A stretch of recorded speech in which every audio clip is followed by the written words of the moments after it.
Seagrams and Viacom had been in a 2-year lawsuit over the ownership of USA. So did I know? Painfully, I knew that it was happening.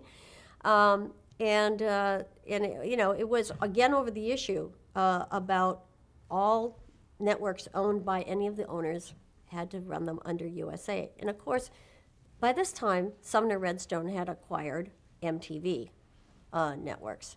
And he wasn't about to put MTV networks under USA. I mean, he had 100% ownership. He wasn't going to put it into a partnership.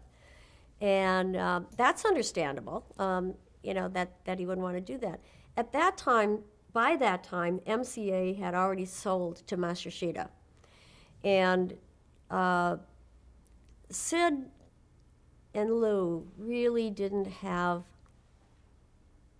really want to spend the time in court against Sumner Redstone. They just didn't have the stomach for it. They were actually, they were tired of the Matsushita ownership.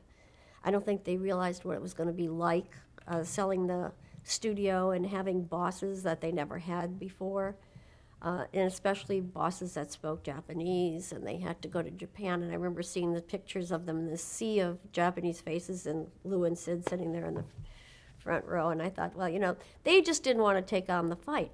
But then when Bronfman bought MCA from Matsushita, or 80% of it, he wanted to take on the battle.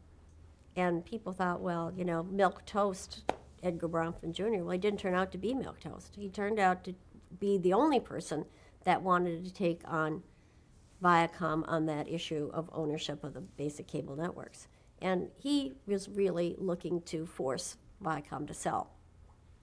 And in 2 years of court proceedings, you know, at the end of the day, Seagrams won that battle. And the day that they won the battle was the day that they got possession of USA and SyFy, and the next day he had sold it to Barry Diller.